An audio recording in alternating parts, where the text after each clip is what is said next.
All right, well, welcome back to CrafterCon. I apparently don't get an intro from anybody famous because I've done this before.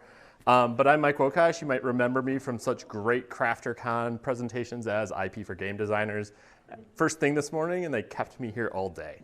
I enjoyed it. It was fun. Everything was good. And actually, it's a good thing that I was here because I got to hear all the other presentations, which is necessary background reading for what I'm about to go through, which is sort of what happens after you successfully fund a Kickstarter. And I also have the pleasure of not having to talk about freight or fulfillment, which Kirk did a great job, or what it's like to be a small publisher, which Keith did a great job as well. So if you missed those, go back and listen to them.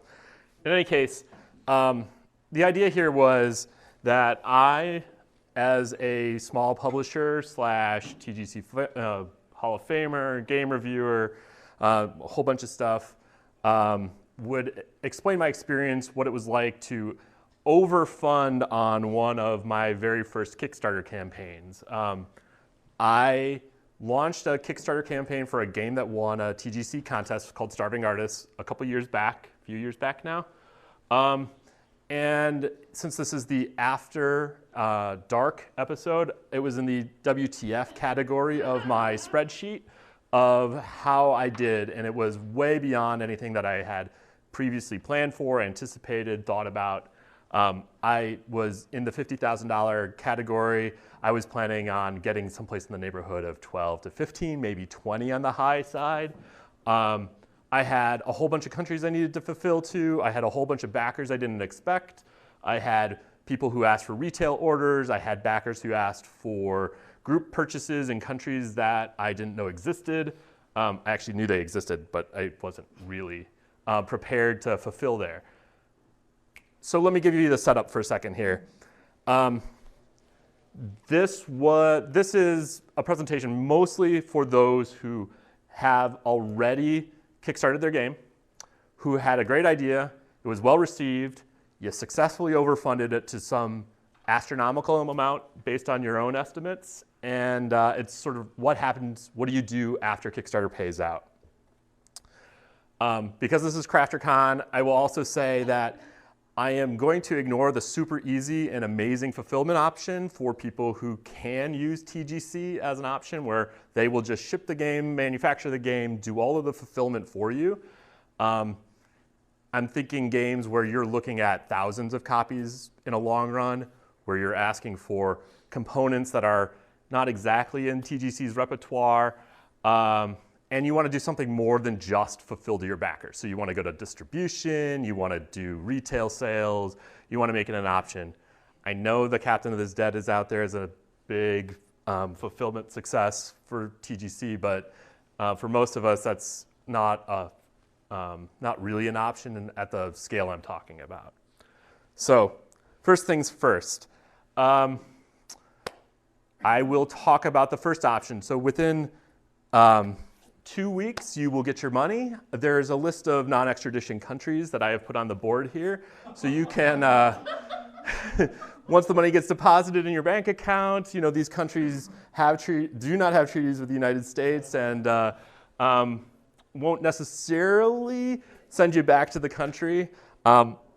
This is all really, really a bad idea because in reality, just because there's a non-extradition treaty doesn't mean you can pick up your life and leave.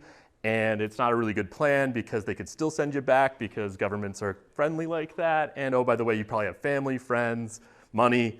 Just don't do it that way. And besides, if you're going to do it, you have to plan to leave the country. You can't just pick up and move anywhere you want. So if you're going to do it right, you might as well have a real, actual plan. And that begins before you actually kickstart, before you actually fund, and a whole bunch of the remainder of this presentation, I'm going to look at sort of what things went into my early plans, even though I blew them out of the water. It meant understanding my game components. It meant understanding what shipping was, what fulfillment was. Even if I didn't originally plan to have 1,500 backers and to figure out 40 countries and how to get it there, just because I had no idea what a white box sample was. Like, I was at least starting to think about some of these issues. So before I even got to my Kickstarter, I at least had built a plan, and I tried my hardest to figure out what a successful business plan was, even at small numbers. One of the things that I think you heard somebody mention a couple times in the earlier presentations, I think it was Kirk, he kept talking about his spreadsheet, he kept going back to the numbers, kept looking at the numbers. Well, ahead of my own campaign, I had a really rough idea what I needed to do and produce using very expensive, low run options. So I did look at what TGC would cost if I had 250 backers. And I built a spreadsheet that at least let me estimate what that looked like. And there's a link on at the bottom here. You guys can all use it. It's all available. You can make your own copy of this and run your own numbers. I used something similar to this. This has actually been enhanced. This is probably like the 40th version after a bunch of input from other creators. But I basically used a version of this spreadsheet, and I did a whole bunch of options. I did, what the numbers would look like if I did a very small run. I'm talking like I'm putting pieces together myself using stuff I printed at TGC to what would a 500 run look like, what would a 1,000 run look like. I got and used some information from TGC for shipping estimates and things like that. And I plugged all of those in. And the spreadsheet, the nice thing about it, it gives you a rough estimate of how many backers you need to make a profit, how many units you have to sell, how many you're going to have left over for retail sales. A lot of information goes into this, but this is one place that I started at the baseline. The one thing that I will tell you that it does not address, and one thing that most Kickstarter creators will forget, is what the taxes will be and income taxes. So I'm just putting this note on there just real quickly. But in order to start even down the process of getting a good estimate, like you gotta know how much your game is gonna cost, even at low runs, even at those small numbers. You need to start looking at what your base game will cost if you do a long run. So I Googled a lot, looked up a lot of other people's advice who had gone through this and done this before, and I basically started asking for quotes. I used TGC as an estimator. I got quotes from long run manufacturers for 500, 1,000. I understood what those numbers looked like. I also started to think a little bit about stretch goals, which you heard Keith lament earlier about sort of the complexity of stretch goals and the costs of those things. And what I ended up at the end of the day was about 50 versions of my spreadsheet with each of the enumerated options. I had something from Panda, I had something from What's Games, I had something from TGC, I had versions of the stretch goals, things like that. So that I at least had a really basic understanding of what it was going to cost me to ship games in the quantities at that number. I used TGC for a couple other things. That fantastic way to estimate shipping because they have done all of the math. I knew roughly the box size. I could get the weight based on the components that they gave. You should totally do that and use the service for that, as well as print your prototypes. But it worked really great for at least figuring out some of the basic stuff. The reason why I even go down this path in the first place is because at the bare minimum, those costs are going to be higher than whatever your costs are going to be if you do have an extraordinarily successful campaign. There's a whole bunch of reasons for that, but the basic one is that those costs are going to be higher per unit than if you ask for a bigger run. So at the end of the day, I was looking at 500 and 1,000 as like my top end campaign numbers. And I ended up running a 3,000 unit run, almost a 3,000 unit run when all was said and done. And that number was very small compared to the 1,000 unit run. So I had a very good place to start, even though I was far more successful than I wanted to be. The other nice thing was I had a whole bunch of permutations on the shipping costs, so I had a pretty good estimate of what I should be expecting to pay and what backers will be expecting to pay, which only gets you so far, because you still, at that point, the moment your campaign is successful, that's just sort of the beginning. And I joked earlier that while Keith said that Kickstarter campaigns can be soul-sucking, everything after the Kickstarter campaign is far harder to start to wrap your mind around, all of those little bits and pieces. And I do have the advantage of not having to go through the fulfillment sections of this. But after the campaign, the very first things that I started to think about was, okay, great, now I have way too many backers. I've got all of these stretch goals that I promised. Yes, I had estimates, but those quotes were months out of date. I added a whole bunch of weight by cardboard. So some of those quotes and estimates, even for shipping, were going to be slightly under, although I had it within a range. There were things that I started to learn after that it didn't occur to me to start to incorporate into. And so part of what I'm hoping to help you do, if you think about going down this path, is to start thinking about some of the other things, like what the heck do you do with spare parts? Like when one cube out of 150 is missing and you have 3 backers around the world who go, I only got 149 cubes, will you send me 1 cube international mail? And in my case, I didn't even have copies of the games to ship parts to. So they had to wait until I had my own copies before they got theirs.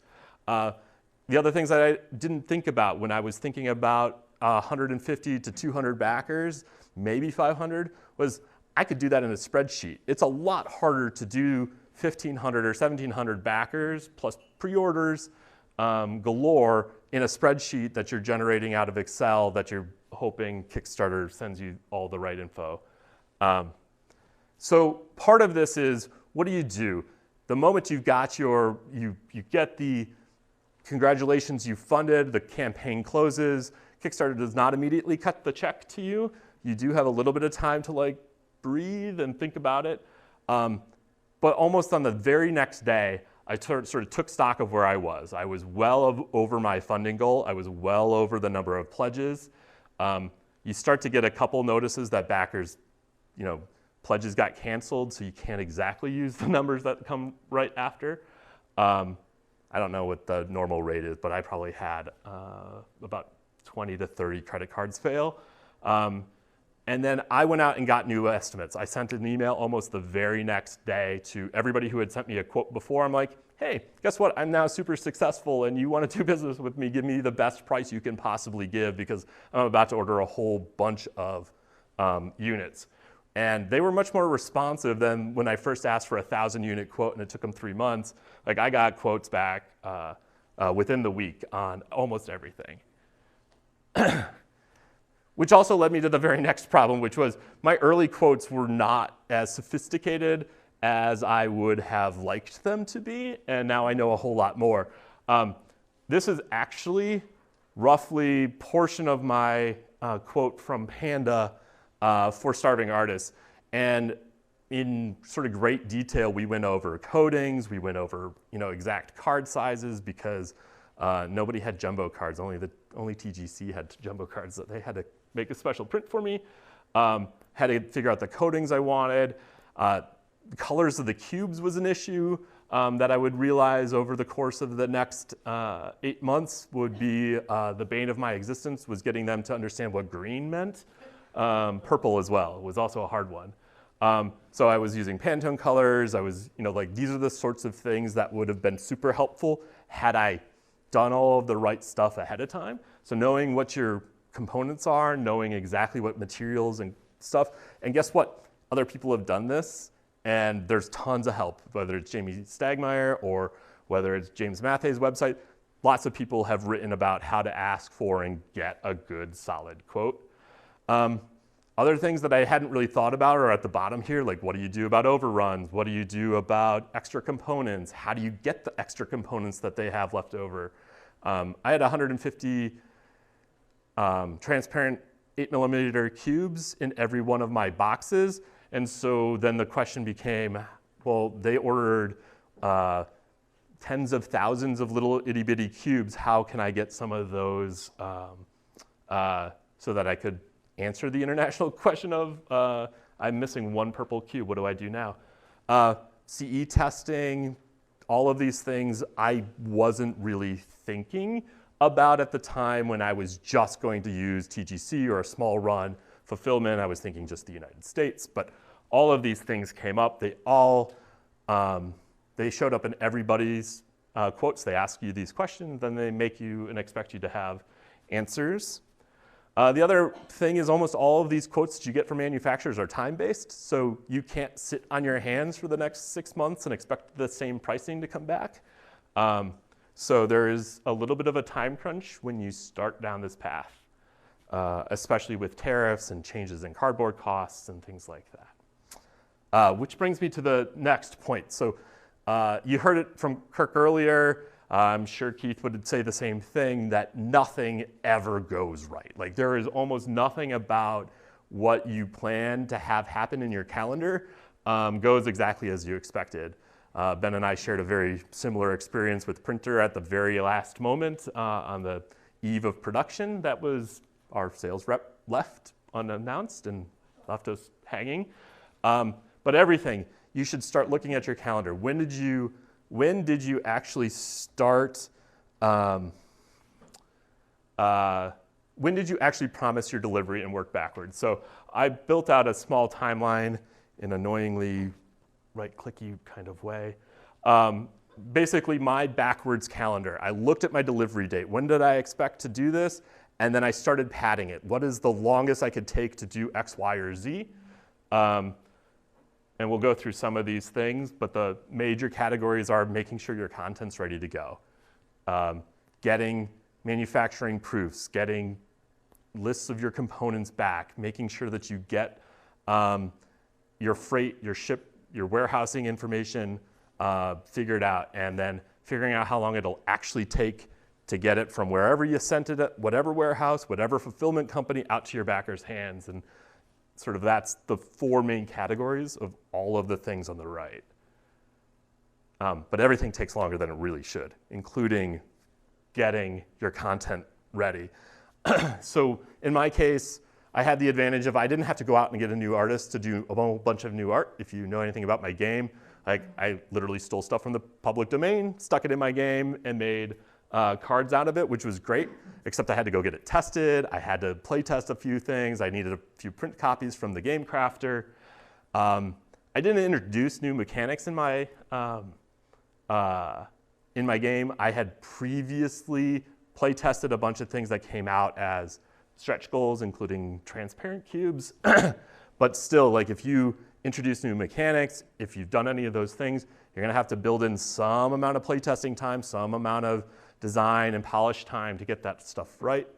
I highly recommend getting a rules editor to do your proofing, especially if you've got a wildly successful game you want to go to retail. I did not do that, and I regret it. But that will take time, and especially if you haven't gotten them signed up ahead of time. And one thing that I'll just note, Kirk talked about the complexity of, your fulfillment. If you have promised a whole bunch of things beyond the one little game that you were trying to kickstart, whether that's t-shirts, whether that's game mats, whether that's small expansion packs or promo cards, all of those things add complexity to both your fulfillment, to your manufacturing. Even if it's just a small pennies on the dollar kind of addition to your game, all of those things add more time, more complexity. They introduce a whole other level of translation between you and your manufacturer, to your fulfillment company, potentially if you're splitting up freight, to how you're going to divide up all of these things. All of those things add complexity, and you've got to get it all ready to go. The other thing, and Alicia will probably appreciate this, is how does your actual manufacturer want your finals? Like, what format, image settings, size, resolution, how much bleed do you need to have? By the way, Game Crafters is basically what everybody asks for, about 1/8 of an inch. But like all of those things, you got to know that before you can stitch it all together and turn it over to the manufacturer. And if you don't have your files in a format that makes that really easy, that all takes more time. Sometimes you can get other people to do that for you. I didn't really have that luxury. So I had to figure out all those things, and including whether you overprint black. Does that sound right? Yeah, that's horrible. She said, yeah, that's horrible. None of those things were familiar concepts to me. Just make your text white. One of the other things that I had no real concept for, and it's definitely something you should think about asking for on your quotes, is what exactly kind of proofs are you going to get? There are really kind of sort of 3 versions of the proofs that you can ask for, all of varying costs, complexity, time. A white box print is essentially literally a handcrafted, put together, no print on anything, but just components, an example box, and a set of cards.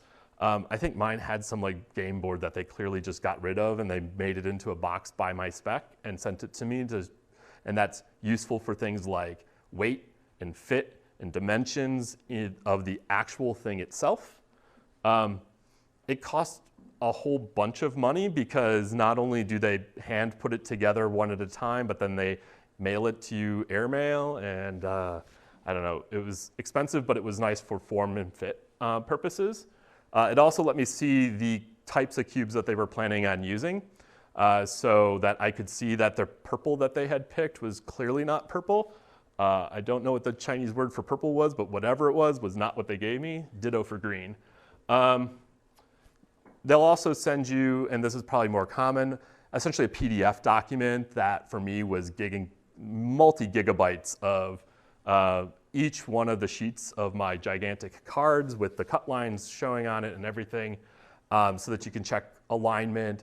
You can, I guess in theory, do one last check to make sure that you've spelled everything right and had no typos, that things are getting placed onto the cards in the orientation that you expected.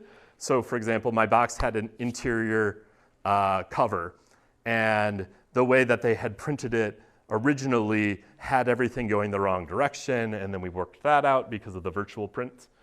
I didn't do a physical copy. I don't know if anybody's asked for a physical copy, but sometimes they will do a literal run of essentially one, and you pay a lot of money for it, and then they mail it to you, and you get, I guess, a last opportunity to check the quality, the build, the construction, the form and format. My manufacturer wanted a ton of money for it, and I wasn't willing to pay it. So what people got was what they got, and I didn't really get to see the final product until actually weeks after backers got it, which is kind of crazy for reasons that we're about to get to. But in reality, the manufacturing part was the easiest part. And this was months and months of work at the middle of the night, getting the quotes right, getting my parts and components just the way I wanted them. But you heard Kirk go on for more than an hour, and I'm going to try to mostly avoid repeating what he said. But actually getting it from the manufacturer to the places you want it to go is its own little pick up and deliver game. I'll use his analogy. And by far one of the hardest things to sort out early. Do you send it freight by sea? Do you airmail it? How are you getting it from your manufacturer to those fulfillment centers? Is this going to some warehouse? Is it going to Amazon? Is it going to GamesQuest? Is it going to someplace else? Are you going to send it to your own house, I guess, is a possibility. People do that. I don't understand that. I ended up using airmail out of China because at the time that was a strategy that was working for people. It sort of worked for me. But then you're worried about things like customs and individual backers getting copies that are in various airmail states. The other thing is when you have 40 different countries, a whole bunch in the EU, some in Australia and Canada, do you send it to just one warehouse? Are you splitting up your shipments and going to 3 different locations? I ended up going to 3 warehouses, one in the United States, one in Canada, and one in the EU, because those were the areas with my largest backers and where it made sense to stick them on a boat rather than trying to airmail all my additional copies.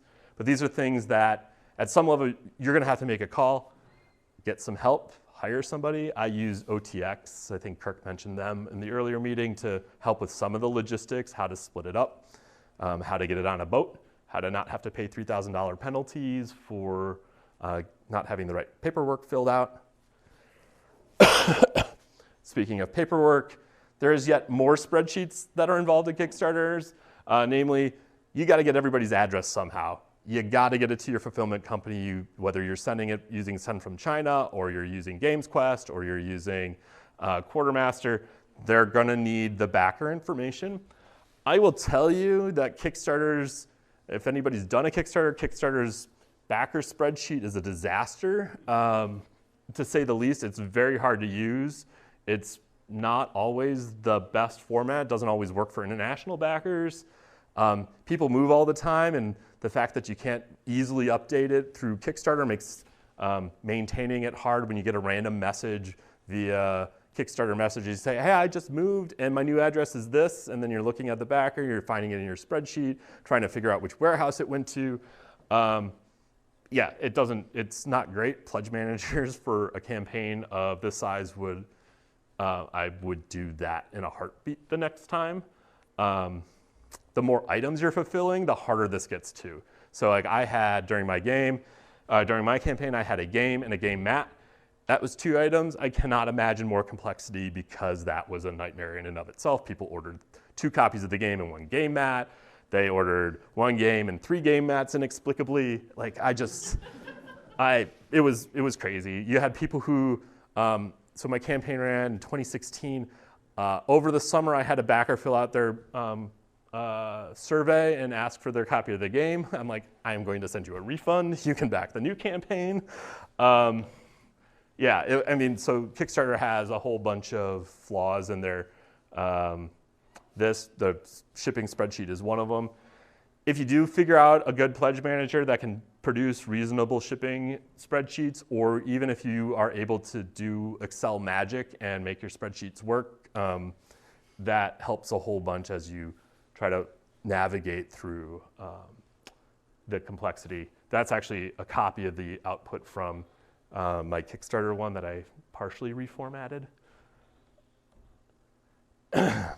So it kind of brings me to like one of the very last things that I didn't really anticipate, and I hope none of you make the same mistake, but I had a game of relatively low complexity component-wise, but I had a lot of little components that, for whatever reason, I would have 1 or 2 missing cubes, and backers, man, I tell you, they notice. They almost immediately started saying, hey, I'm missing 1 purple cube, or I'm missing a purple cube and a yellow cube, or something like that. Purple cubes were a thing for me. I was like, what am I supposed to do now? How do I get it to Italy and not spend more than the person spent on the campaign to ship 2 cubes, 2 purple cubes, 2 yellow cubes to Italy? I don't have a good strategy other than make sure that your international fulfillment centers have a good strategy for helping you navigate some of those. But it costs extra money shipping, even domestically. Sticking it in a padded envelope and putting it in the mail quickly eats into your profits if you're not careful. Who pays for the extra bits is another question that you should ask early and upfront. Do you get an overrun copies? Do you get any of the extra pieces that they purchased on your behalf and probably billed you for? Do they keep it and you don't get to see it? I don't know. You have to work that out, ask some questions. Ask lots of questions. Kirk was right, Keith was right, ask good questions.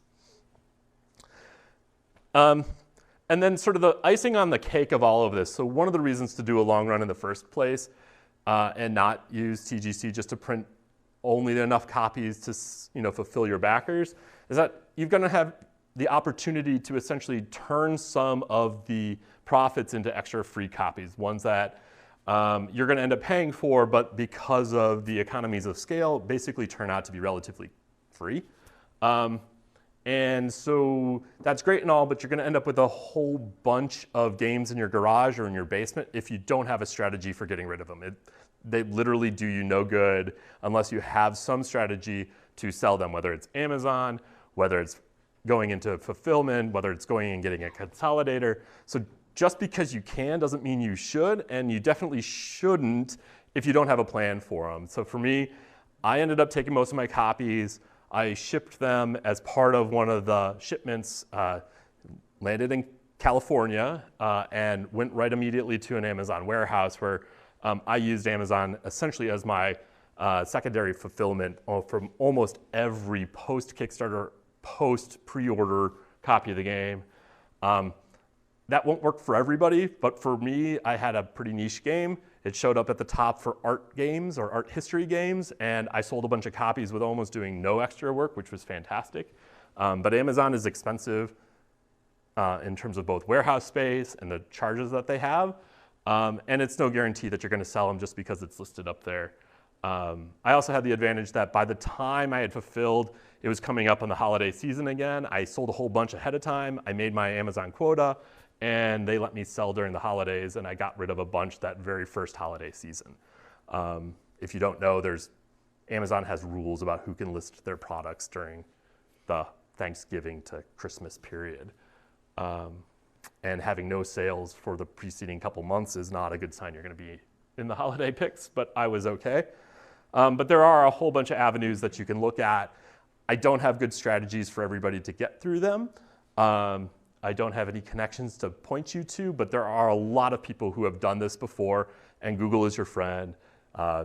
Jamie Stegmeier's website's a great source of info. This community is a great source of info.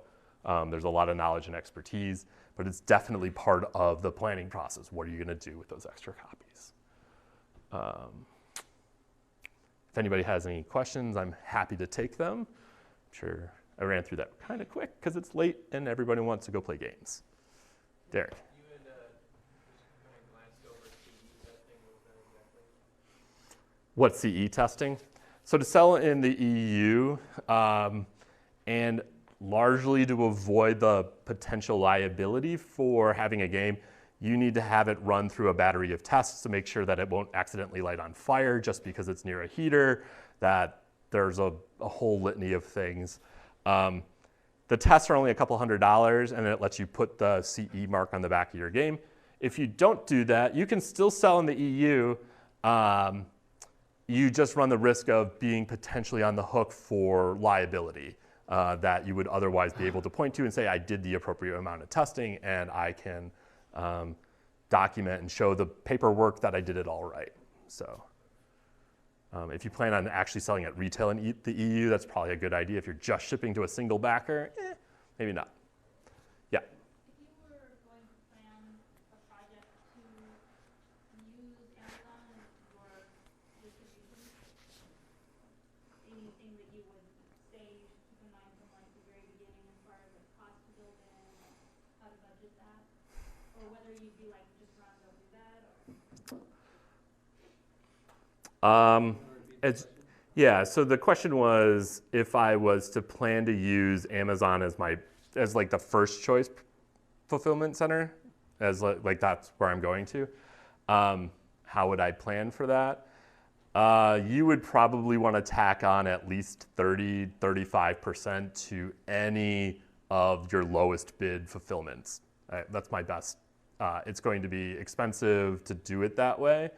There's a whole bunch of, especially for the first time, there is a bunch of mechanics to get your product stocked right at Amazon and to get it weighed and measured. And they have a whole bunch of internal logistics that spread your games out through different warehouses. And if you preemptively jump the gun and haven't put in the right measurements, haven't put in the right weight, you'll end up with things that unexpected costs for oversized shipping, things like that, that it's just, I don't know that I would use that as my first choice, first fulfillment option to fulfill 1,500 backers.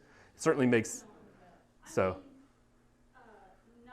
Not to fulfill backers, but I mean, like, I want to create a product that I intend to sell on Amazon and have Amazon be my storefront. Yeah. After I fund on Kickstarter. That's what I mean. So the clarification was to use Amazon. What would the estimate be to use Amazon as the store, essentially the storefront for post Kickstarter fulfillment? There is a reason why 5x your landed cost is a good retail price point, and that seems to work. So to ship, I'll give you an idea. It's about $12 for both the Amazon cost and the shipping cost for a copy of Starving Artist, which is not a particularly big game. That was the total cost. So you add that to whatever your landed cost was, and that's where your break-even point will be.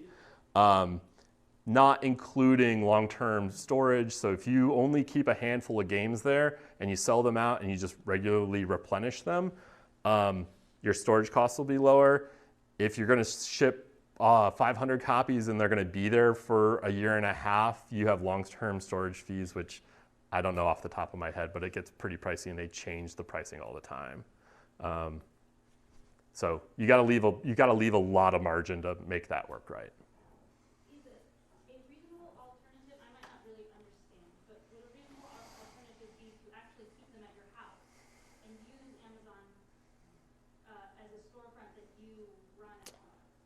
So then the second clarification was to use Amazon as a storefront and fulfill from your house. Maybe that was never going to be a plan that would work for me because you have Amazon shipping requirements, which would mean that you likely end up at the post office more frequently than you would otherwise, and you have to send it relatively quick. They do reimburse you a little bit for shipping it that way, but that's a very hard way, and you are doing your own inventory and own management that way. And there's penalties if you don't ship on time and things like that. So that was never going to be a good strategy for me. It might work for others. I'm sure people do it that way. It would definitely save you on the warehousing costs. It's going to probably cost you in your time and energy to actually package up and ship.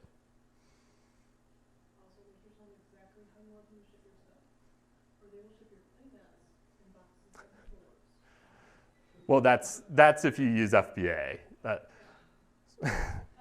So Alicia was commenting that if you're not very specific with Amazon about how to ship your goods, if you do the sizing and weight incorrectly, you can end up with overage charges even in shipping something as simple as a playmat because they won't necessarily fold it for you and fit it into a smaller box. So then it ships in a gigantic container and you get charged $20 to... Yeah. Right. So there's reasons why you might not want to use that as your very first go-to to experience Amazon is that way, but yeah, people figure it out, and Google is friends. There's a huge seller community on Amazon to sort some of those issues out too, not just the board game community. If I survived all the questions. I don't have it up here, but you can, again, send complaints to Asmodee. And yeah. Is there other fulfillment company Amazon? The question is, are there other fulfillment companies? Yeah, there are a whole bunch that have sprung up over time. I haven't used any of the recent incarnations, but Quartermaster was one that was mentioned earlier by Kirk. Are you asking to manage a storefront and fulfill Amazon style, or are you thinking fulfillment of individual backers? Anything you recommend?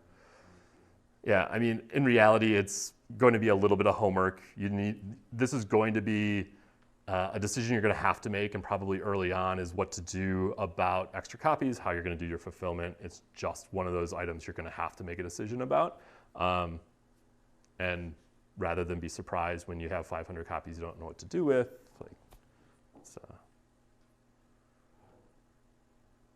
Yeah, so for international, I used, can't remember who I used international anymore. But there's international ones that'll do the same thing. They'll keep stock and fulfill for you, so. Do you normally get manufacturing and assembly done at the same place or handled differently? So when we did this game, and all the ones that I'm aware of, it was all assembled in one place. They actually, I gave them the specs. You sort of saw it, what I asked for. They went out and sourced all of the little acrylic components. They sourced the magnets for the boxes and things like that, that I didn't have to do that. And then all on one bill to one place in China. All of it got manufactured, shrink wrapped. And then I ended up sending the games that I fulfilled to backers to send to from China who did the airmail. And then freight, I used OTX to take the games once they were assembled and get them out to the warehouses. I tried the path of as few people as possible in the middle between me and what was happening. So, Cassie. She forgot. Jeff. So you went through. So Jeff asked if I made a decision about whether to use Amazon exclusively as compared to try to go to distribution. Yeah, there was a little bit of that. So just so that everybody knows, I actually ended up licensing the second run of Starving Artist to a publisher who is ordering far more games than I would ever have the risk tolerance to do, and they are doing the distribution route. At the time when I was doing it, I was largely overwhelmed at the prospect of even getting as many games as I was getting, and then trying to yet sell more to a distributor by myself, an independent publisher without a history of doing games. That in and of itself is sometimes a disqualifier unless you can use a consolidator. So like it wasn't much of a decision as a reality for me at the time. So, and I didn't want more things to have to think about and decide. Now you remembered, Cassie. I do remember. When your manufacturer is asking for specifics for what your components, if you have no idea what any of that means, where do you get that knowledge? Like, how do you know what cardboard type? How do you know the thickness and the quality of the linen versus the gloss versus? You turn around and ask JT to explain all of the intricacies of the printing world. So Google is your friend, first of all. Even having the manufacturer give you, or the person that you're working with give you the options to say, well, can you give me, like what are the stock options that you have in terms of card quality? That worked as well. And then they can give you an idea that you can help pick. Actually, one of the things that I was the most nervous about when I ran the game was I had asked for a linen finish to give it the sort of canvasy feel for the cards. But they basically told me, we can't give you a sample of this. You can go check out these other games. We can show you the print quality based on these other games. But the linen finish was essentially what it was. I didn't have a whole lot of choice. I don't know if anybody's experience has been different than that, but like some of those things, it was a little bit, I left it with the manufacturer. We had a relatively reputable manufacturer doing the games and a US sales rep who helped a little bit on that. I think that a lot of manufacturers have sample kits that you can get, and they'll send you the examples of the card cores and things like that. But yeah, there's a lot to learn. And there's, even on each row of those things, there was lots of choices to be made, including size of components, quality of components, error rates, expected error rates. I think some people got purple cubes that didn't look quite purple. I may be a little salty. So if nobody else has any questions, we can all go play games. Yes, games? Sorry, people on the internets. All right.